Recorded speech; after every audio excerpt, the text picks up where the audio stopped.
Welcome to Property Pursuits. We're back with a market update, but like less sales, you know? So today we're going to talk. It's funny because last month, when Kayla came on, I teased it about that the government was going to shut down that day. And then it did shut down. No, it's not my fault. It's obviously the radical left's fault. Yeah. Even though the Republicans control the House, the Senate, the White House, the Supreme Court. But anyways, HUD.gov that day said the radical left has shut down the government. Oh, HUD.gov said that. Okay, anyways, the reason I'm bringing up politics right now and making Harmony uncomfortable is because the government is still shut down. It's a whole month. It's another Property Pursuits, and the government is still shut down. So we're going to talk about that today. But before we get into that, Harmony's an expert on the luxury market. We're going to talk about that because there's some interesting things happening within the luxury market. There's some nuance there. And I want to tell you guys about myths that I continue to see over and over with real estate. And you hear these too. Yeah.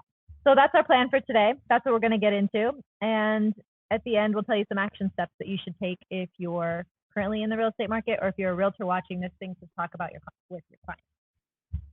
So starting with the myth. You probably hear this still, that you need 20% down to buy. Yep. It's so annoying because there's guys like Dave Ramsey who perpetuated that you should not buy a house until you can finance it on a 15-year term with 20% down. But do you know how much money people have lost in like appreciation and amortization gains waiting to save up 20%? And how much prices have gone up in that time and how many windows they've missed with interest rates? Yeah, I wouldn't be able to afford a home on like a 15 year. No. Do you have first-time home buyers who still come to you and ask that? Yeah, all the time. That's so dumb. Especially now with like the buyer consultations, it's coming up more and more earlier on in the conversation, which is helpful. What do you mean now with the buyer consultation? Well, since we're doing a lot more of that buyer broker agreements and we're sitting down and having like real in-depth conversations, it's one of the first questions that people are asking. So you feel like you're kind of doing some of the lender's job now because you're doing those buyer consultations. I am really good at introducing them to the lenders. But do you think it's different now? I mean, that's an interesting conversation we haven't talked about on this yet, is how you guys having to get that agreement signed is now introduced this whole buyer presentation that wasn't always happening before. Right. And yeah, to your point, it is like, have you talked to the lender already? Do you know, like, I mean, we always talk about the budget that they're in and like what that price point looks like, but it's a little more in-depth and different now because it is like the down payment and the interest rates and everything that we're just going in-depth. Well, like you work with a lot of listings. Yes. And selling homes. But in doing this buyer consultation with people now, you can't just stick a form in front of them and say sign. So you have to do a lot of education so that they feel comfortable signing it. Yeah. Do you think this has changed? Yeah, so we're not just like meeting them at the house for the first time and like that's our first introduction. Now it is like meeting them in person first and then really like sitting at the office and having the agreement in place and doing like a full like listing consultation, but on the buyer side now. So it's way more in depth. Do you think this is a good thing? I think it's a great thing. Yeah. Again, you're getting a lot of the details covered early on. Right. So there's not like all the questions are getting answered earlier on and it's just like way more transparent. The buyer feels more confident and comfortable in like making decisions. And also when I make the introduction to the lender, it's like we've already had a lot of conversations, but I've already talked up like why you're the person to talk to because I'm not the expert. That's not my world. And so when it comes to really having the right budget and knowing what their budget is, because everybody thinks that they know what their budget is. Right. So they run the numbers. So I think that's really cool, actually. It's an interesting topic we should dive deeper on is how much that has changed the process. And I think it's probably made it a lot smoother for realtors and for buyers because things are more clear up front. Totally. That's cool. Yeah. So I think it sucks that people still think that they need 20% down. And it's not your fault for thinking. I'm not saying it sucks on you guys. I'm saying it sucks on the financial influencers out there. It sucks on all of us who need to spread the message more and the media for making people believe that that's the case. Yeah. I'll think every year that nobody still thinks that. And then you meet people who still think that you have to have 20% down. there's also a lot of hate out there on mortgage insurance, but mortgage insurance is a beautiful thing because it allowed people to get into a home with less than 20% down. And sometimes it's worth paying the $78 a month to be able to put 10 or 15% down instead. Moving past that, you don't need 20% down. You can buy a house with as little as 0 down with a VA loan, a USDA loan. You can use a local grant program. I haven't done this, I'll be perfectly honest, but I've seen some of my other lender friends post that they use the Home as Possible in conjunction with a seller credit, and their buyer closed with 0 out-of-pocket expense. That's pretty sick. But FHA allows you to do 3.5% down. Conventional, if you have good credit, will allow you to do 3% down, which is really cool as a first-time home buyer. So you don't need 20% down. I'll make that clear. Another myth I'm hearing right now is it's not a good time to buy. It's too expensive. What do you think about that? Well, I think that, like any other realtor say, a good time to buy is when you're ready to buy, right? Yeah. Like, what is your situation? Is your family growing? Is it time to downsize? Is it time to change the location? Like, the timing is not about the market. The timing is about your personal situation. And with all of that, even some of the market stats that I pulled up, because we have been like, she has a whole sheet. I have all of my fun stuff. There has been a lot of conversation that this has been like a slow market, especially in the luxury space. So, even in our like weekly brokerage meetings, we're always talking about our like luxury markets, and there's all this inventory, and we have days on market, and our listings are stale, and like, what are we doing? But when we actually dig into the numbers, like, the market is moving and people are getting deals. So especially for the buyers who are kind of hesitant or thinking that they want to get a deal, like, now is the time, especially before the interest rates drop and things change. So if that doesn't make sense to you, if you're thinking like, why would it be good to buy before interest rates drop? It's because of a reacceleration of prices that'll happen. As interest rates come down, there's not going to be more homes for all these people to buy. If you've been watching this for a long time, then you've heard me explain that as interest rates went up 1 percentage point at a time to hit a max of 8% in October of 2023, every single point increase in interest rates priced 3 million households out of the market. But as they come down, and we're now looking at interest rates in the mid to high 5s, that's a lot of people coming back into the market. Sure, some of them decided to rent. Sure, some of them gave up on it. Sure, some of them stopped paying attention. But it's a lot of people coming back to the market, and we haven't built more.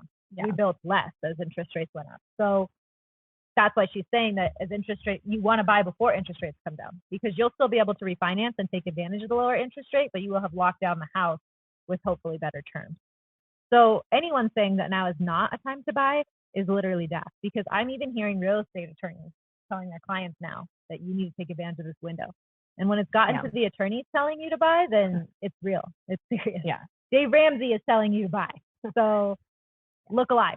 And there is, especially in our like local market, again, from like the annual appreciation that we're looking at, we do see on average like a 5 to 7% annual appreciation in Washoe County every single year.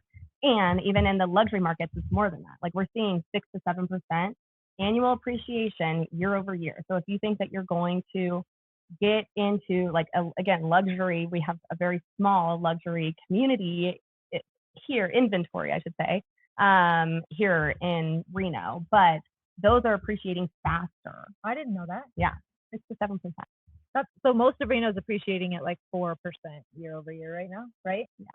So that's this 2024 to 2025 is 6.5 to 7% between Arrow Creek and Montreux. So during this year that the market's been quote unquote slow. Whoa, that's really interesting. Yep. Okay. She said she didn't prepare anything. Now she's teaching anything. Another myth we're hearing is cash buyers will always win. Okay. This kills me when a listing agent likes the cash offer better, because I'm like, have you looked at the percentage of cash cancellation? Has the cash buyer seen the property in person? Has the cash buyer showed you that their funds aren't in the market? Because if they are in the market, they might not feel so good about them depending on the day, considering the market's going like this. Like, cash buyers don't always win, and I think listing agents are getting savvy to that. Mm-hmm. And for sure, again, like, cash buyers think that they're going to win and they're going to get a deal. So we see it. We actually just closed a transaction today. Yay! This one was like, we earned some drinks. We did. She did make But we just had this experience in Arrow Creek with clients that we were working with together, and we had multiple offers on the Arrow Creek listing that I was representing, and one was a cash offer, but they came in low, and they thought they were going to get a deal, and lo and behold, there was a loan that came in, and they got it, they secured it, and we didn't even go back to the cash offer. That's really interesting. You know what I think is wild about being a listing agent? One time I was at this third hand event, and an agent stood up in California and was like, I have this $11 million listing. It's not moving. What should I do? And Ryan, third hand, answered a question, goes, it's not your job to sell that house. It's your job to not get fired before the right buyer with the right amount of money appears at the magic right time.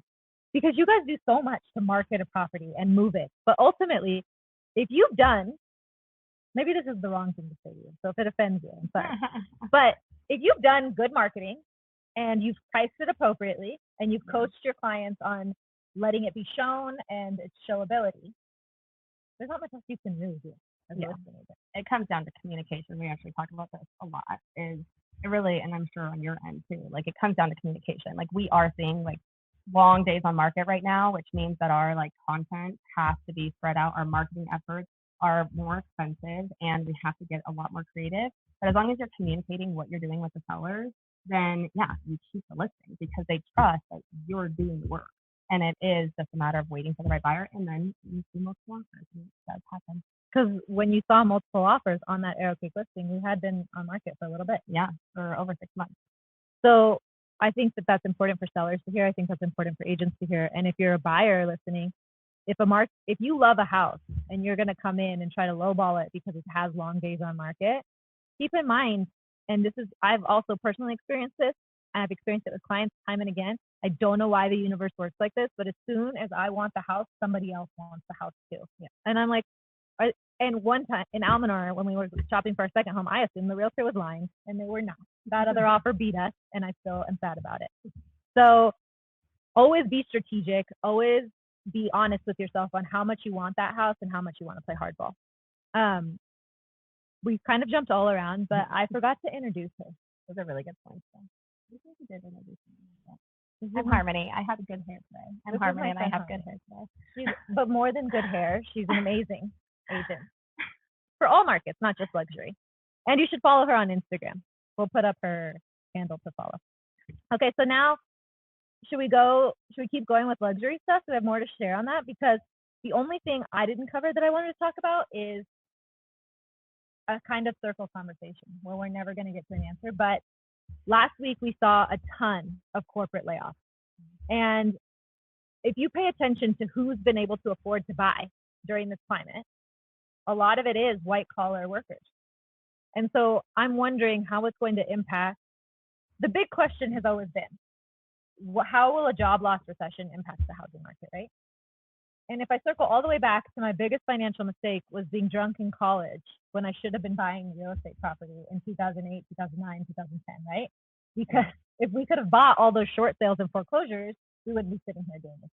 Yeah. But the thing is during those times, most people, except the exceptionally rich, cannot afford to buy, right? During a recession, it's the people who have generational wealth or have been extremely successful, who have the capital and their eyes open and the gumption to go out and pick up property. And they get the deal. Yeah, and they do. They take advantage of those climates.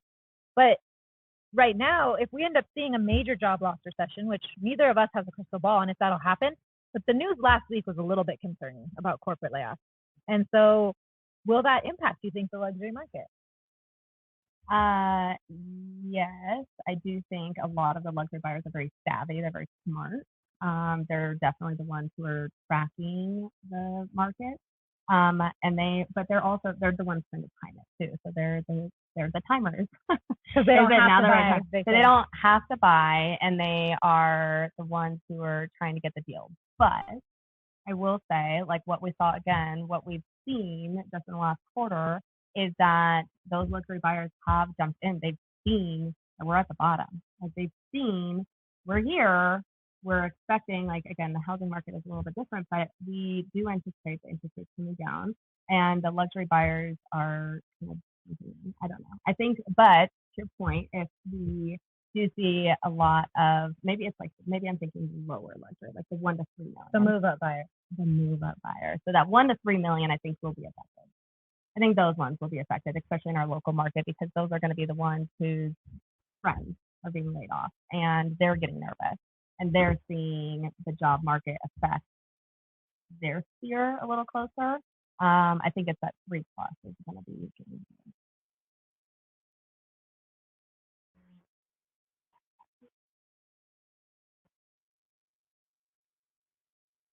Yes, that's my. I mean, That's I always think a strategy. you will get more. You will feel more of an impact if you can use the seller credit to reduce your out-of-pocket expense or to subsidize your mortgage payment than you will a price reduction. And the numbers don't lie on that. Whenever Harmony has a client that she wants, so if Harmony has a client that's interested in a property, I'm going to tell you this as a story because it's the easiest way to understand. So I have a client who's pre-approved. Harmony takes them to see a house. I ask her, what do you think on price? If they want to make an offer, do we have any room to negotiate? And then she will tell me based on the comp. I've also spoken to the listing agent, found out what their other interest level is. I should just be letting you explain this. But anyways, now I'm too far in. She'll tell me you've got 20,000 to work with, or you've got 10,000 to work with. I will always show the client the list price, the price reduction, and then using a seller concession for whatever's most important to them, either reducing their cash to close or subsidizing their mortgage payment. Right now, we're not really advising that you buy down your interest rate permanently because that would be a waste of money. But we've already talked about that in previous episodes. And we always see over and over and over that the price reduction is the least impactful way to use the money. But there are some fees that are based on the price. Like you will pay a little bit more in transfer tax, right? Because it's $2.05 for every $500 of value. But again, I don't think that's something you're really going to feel. I think the title policy and escrow fee might be slightly higher for a higher price, but again, it's negligible. Yeah. Different. And when you're looking at the monthly payment, that's where you see the bigger difference. And so it's all strategy. So you just have the right partners that you're working with that can like run the numbers and talk you through it of like the pros and cons, and it's case by case, right? Totally. But it is, it's definitely very, very strategically beneficial to have the seller credits versus price reduction. And I think psychologically, the seller likes their house to report at the higher price. Yeah, they do.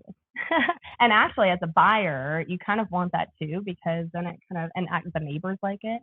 You know, the neighbors like to see that homes are closing higher. The buyer can show that they got it, at a higher price. So when they're trying to resell it down the road, they're not seeing that they got it, a deal. Yeah, they have more equity. They have, I like the higher price. I just think there's a couple costs that come with the higher price that it's important to be aware of, but we always show those to the client, and usually it's not a real needle mover.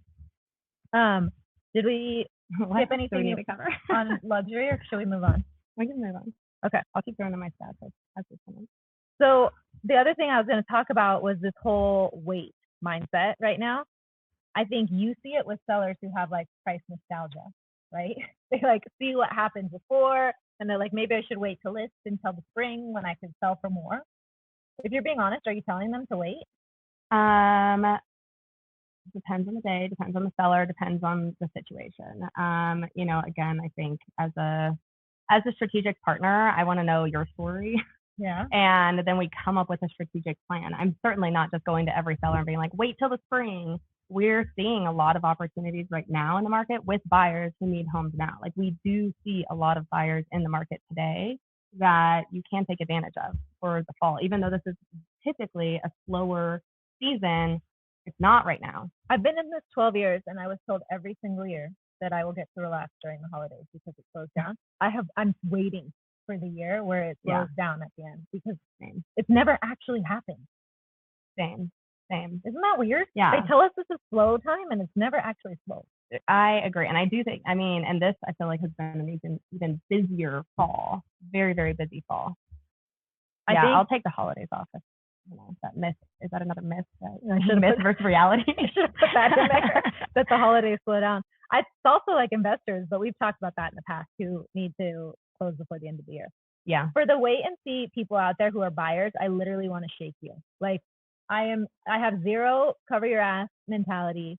I want to shake you and tell you, please, please, please don't wait. You are missing a window that is fastly closing, and we are seeing amazing things happen. So I will go out. I will put my neck on the line and say, don't wait. Typically, I can't advise you to time the market because it's like trying to catch a falling knife. Time this one. And if you can look aggressively, pay attention with your eyes wide open, now is the time to try. Find a deal. I have a stat on that one because I did run all the numbers for the luxury market in Reno specifically. So Reno as a whole, not just Arrow Creek and Montreux, but Reno as a whole. And in 2024, on average, the homes were closing at a 2.8% of the asking price. So there really was a very, very small margin of negotiations in 2024. In 2025, we've seen 3.5% right now of the list to close ratio. So right now, we actually are seeing deals happen, and that gap is going to close even more. And that doesn't even take into account seller concessions, right? Because there's no way they could measure that. Correct.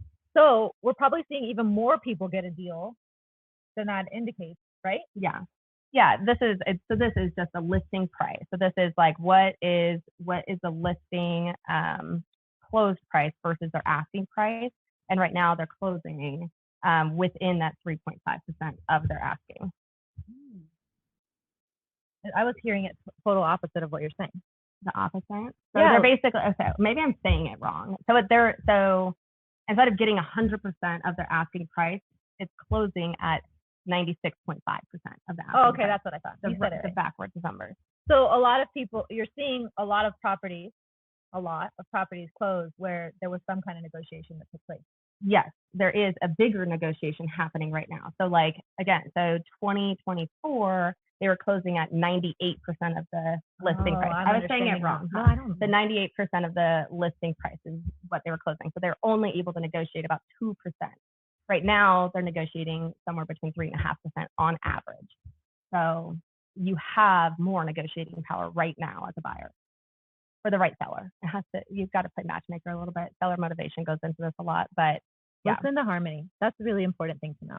That's like huge info. That on average right now, that's crazy.